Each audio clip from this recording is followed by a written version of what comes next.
Rybak har det jo med å skape overskrifter, noe han nylig beviste med singelen Leave Me Alone, som handler om en litt intens kvinnelig fan, men nå er han aktuell med juleplate, Christmas Tales. Alexander, velkommen. Ja. Nå får vi håpe du slipper overskriftene.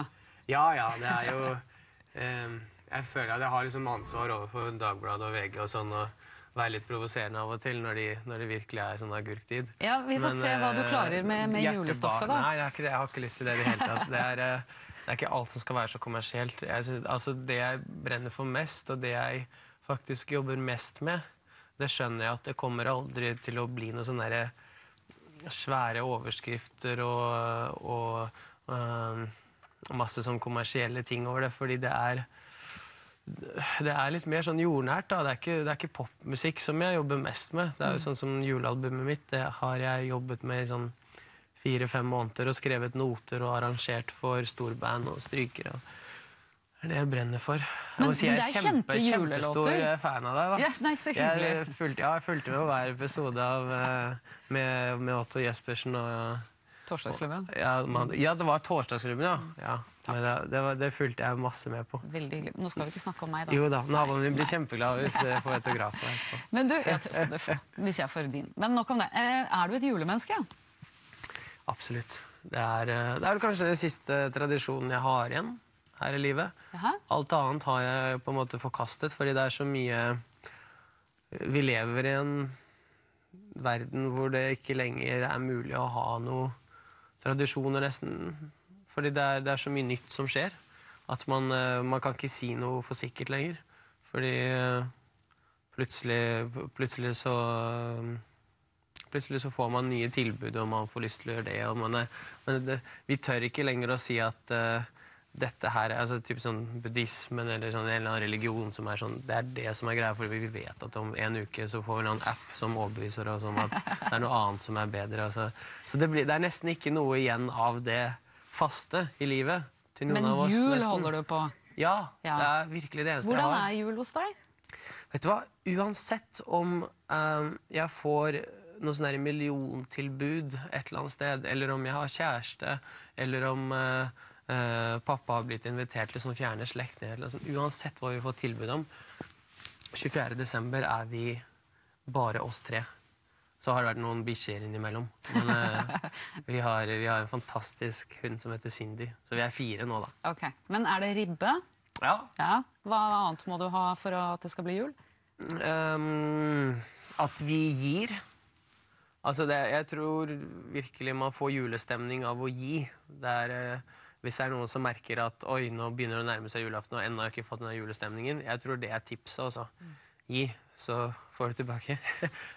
Og vi gir jo musikk da, det er jo det vi holder på med. Så vi har 4 gudstjenester på julaften, og da føler jeg at da har jeg virkelig gjort mitt for året også. Da har julenissen snudd, at jeg fra å være slem gutt så har jeg blitt snill gutt ved de 4 gudstjenestene. Ja, apropos, hva ønsker du deg til jula, julenissen da? Apropos slem gutt, eller apropos snill gutt? Nei, at du har blitt snill gutt igjen, og da får du gave fra julenissen. Ja. Hva ønsker du deg? Vanligvis har jeg ikke ønsket meg, jeg har bare ønsket at mamma og pappa er venner, og jeg har fått det hvert år. Men nå har jeg begynt å samle på Lego. Lego. Og det er... Aldri for sent. Det er stas. Hvorfor? Det er egentlig ganske sånn fin filosofi bak det, fordi man lærer at man kan stole på noen her i verden. Jeg synes det er veldig vanskelig, i den bransjen her særlig, det er veldig vanskelig å stole på folk, men Lego, de er bare så flinke hver gang det mangler en bit eller sånn. Man kan drive og banne og slå i veggen og sånn, men så er den biten et eller annet sted der, den er gjemt bak. De er så gjennomførte, pluss at man lærer at alle de store ting, alle sånne vakre mesterverk, det må begynne i det små. Og bare man har tålmodighet nok, så får man til liksom, det hele bildet. Hva er det du bygger nå da? Nå bygger jeg en sånn truck, men med sånn motoriserte dører og sånn, det er kjempegøy. Men jeg er nettopp ferdig med Star Wars Star Destroyer. Den er sånn 1,5 meter lang. Ja, 4800 biter, leste jeg. Ja. Du ble ferdig med den. Vi har bilder av når du svetter over verket. Ja, Men nei, den ble det ferdig. er ikke den, da. Og det er ikke den, nei. det er en annen bil. Her prøver jeg å... Ja, jeg er fornøyd. Jeg gjorde sånn halvveis. Ja, men det er veldig gøy, og så har jeg har det som et testamente på meg. Jeg har et sånt bord full av Lego, og jeg har jo vært hjemme kanskje 25 dager eller noe sånt i år. Og så kommer jeg hjem endelig, og så tenker jeg at ja, her står det jo Lego, noe må jeg ha bygd det. Kanskje det er meg. Ikke sant? Og da har jeg vært hjemme, da. Da har jeg vært litt i leiligheten min. Så det er liksom testamentet på at jeg har vært hjemme litt, i hvert fall. Det er flere som er glad i jul. Rein Alexander, vær så god, kom inn. Hei, hei. God dag. For et fantastisk selskap. Det var så fint navn. Hei. Hei, velkommen. Slå deg ned. Og klem og alt. Det er så hyggelig. Du skal ut på juleturné. Ja, jeg skal det. Men hvordan feirer du jul? Nei, det er sang og musikk og familie. Dere synger mye hjemme. Masse mat, da. Ja. Synger hjemme på julaften? Ja. Sammen? Ja, hele min familie og slekt synger og spiller alle sammen. Har de like sterk stemme som meg? Du, jeg er den minste av alle. Ja. Nei, alle synger med sin røst. Det er vel bare jeg som er profesjonell sanger. Men nei, det er litt av et kor vi reiser på beina hvert jul. Det er det. Hæ? Det må jo være noe skikkelig musical, det. Hjemme hos deg.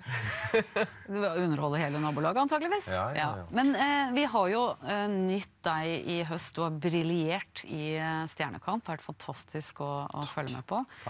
Hvor du har kastet deg ut i alle sjangere. Har du dratt det med deg i juleturneen? Blir det reggae-versjon av Glade jul, for eksempel? Nei, det blir det ikke. Å, så trist! Ja, det er mange som... Altså, når jeg går nedover Bogstadveien, eller... Ja, bare på vei hit nå, så hører jeg sånn boom, boom, boom, hører jeg rundt meg. Og jeg vet jo hva etter hvert det dreier seg om, men det kommer ikke noe sånn «Å, helga natt», boom, boom, boom, det skjer ikke. Og ikke blir det sånn trippelt tempo eller noe sånt. Det blir klassisk, fin, trygg jul. Men frister noen av disse sjangerne til å prøve litt mer? For meg så var det med Stjernekamp bare en utrolig... god utfordring, og jeg elsker å leke, og spesielt med musikk. Så det var det. Nå er jeg tilbake til det jeg egentlig holder på med, og det jeg merker musikalsk er at jeg mer og mer lener meg mot det klassiske igjen. Så... Hva med deg, Alexander? Kunne du tenkt deg å prøve litt andre sjangere? Jeg kjenner meg veldig igjen i det du sier. Vi er litt sånn kreative mennesker begge to. Vi har begge vunnet Kjempesjansen. Det har du ikke tenkt på? Det er sant, det har jeg ikke tenkt på. Det har vi jaggu. Vi vant jo, det har gått 2 ganger på NRK. Begge er lov å si NRK på TV 2. Ellers så blir det veldig vanskelig, altså. Ja, det er det. Og så vant vi hver vår sesong. Så det er kjempegøy. Vi burde bestemme for Stille natt neste år, så burde jeg starte turné med han og Trine Rein. Så blir det Trine Rein Alexander Rybak. Ja, det er en idé til neste år. Absolutt.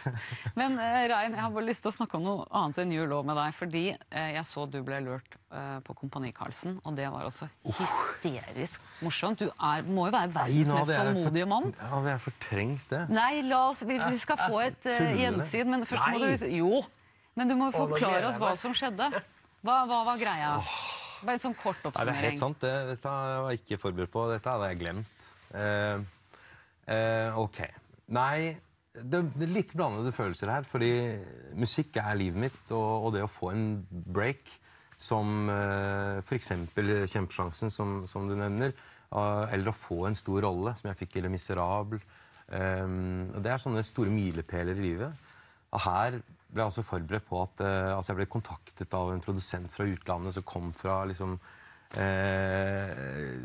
disse her borte i England som bestemmer hvem som skal ut i verden og gjøre disse hovedrollene. Og jeg tenkte, yes! Nå skjer det. Jeg skal gjøre Chess. Ikke sant? Jeg skal gjøre Anatoly Sergejevskij, som jeg har gjort, som oppe på Moster på Bømlo. Det gjorde det veldig bra. Og ja, takk. Og jeg tenkte, nå skal jeg virkelig ut i verden og gjøre mor stolt. Og så ble du da kalt inn på audition til denne Så kom jeg på ferien. audition, og det var en meget profesjonell kar som satt der, og jeg ble altså, og så kommer Carlsen ned, og fortsatt da så tenkte jeg at ja, det er så gøy. Han pleier jo alltid å hilse på og gi en klem, og det gjorde jeg. Kobla fortsatt ikke det, at det var det. For jeg ser veldig lite på TV, så dette hadde jeg ikke fått med meg. Og i Så jeg løpet- ga han en god klem og sa, ja, så morsomt at du er her, for jeg ser jo at det er litt sånn stage og alt det der, og du har vel noe her å gjøre. Og så Og jeg var trodde du det var det. borte. Nei. Og så de så på meg med spørsmålstegn og liksom, Rein, hallo, våkne opp, du er lurt på TV. Ja, det var jo, jeg kjente jo akkurat der og da, så var det så surrealistisk at jeg tok det ikke helt inn og syntes bare, ok, jeg smiler og så er det bra. Kom hjem, så tenkte jeg, det var jo litt dårlig gjort. Du ble litt lei deg, ja. Ja, jeg hadde kansellert jobber, jeg hadde jobbet skikkelig og øvd og innstilt meg på, jeg må svare, jeg må huske på det, jeg var så gira. Men det ble veldig gøy TV, for de klarte altså å lure Rein inn i en robotdrakt, for dette skulle være en futuristisk utgave av en av dine favorittmusikaler, hvor du også skulle synge som en... Ja, la oss se på dette. Can possess conquer my 629932 countries hard they rise to fail. Men vi tror at representanten for Chess vil bli enda mer fornøyd med robotsangen hvis Rein synger som om roboten henger seg opp. Nations, lines were drawn.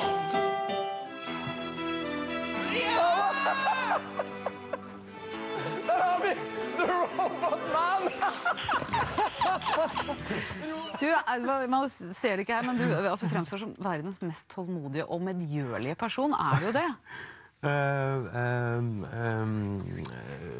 Ikke se på meg. Jeg bare lurer på, hvor ærlig pleier du å være når du...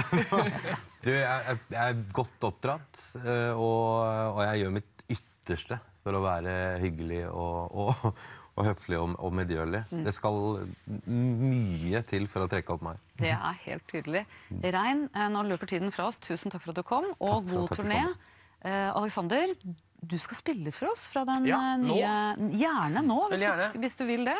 Fra julelåt. Ja, det er fra julealbumet mitt, Christmas Tales. Ja, hvor jeg da samlet stor band og stryker og verdens beste kor og sånn, men nå er jeg alene. Og dette er en låt vi gjør på Stille natt, da. Og jeg har egentlig Rune Larsen og Marianne Aas Hansen med på dem. Nå får jeg ta den alene. Blir litt tomt uten den, men den går sånn 1, 2, 3. Oh, Rudolph the red-nosed reindeer had a very shiny nose, and if you ever saw it, you would even say it glows.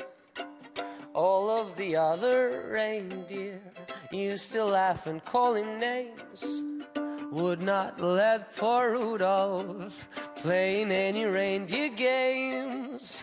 Then one foggy Christmas Eve, Santa came to say, Rudolph, with your nose so bright, won't you guide my sleigh tonight? Oh, then how the reindeer loved him, and they shouted up with glee, Rudolph the red-nosed reindeer, you'll go down in history. Og så litt bebop fra deg som kan alle sjangere. Kom igjen.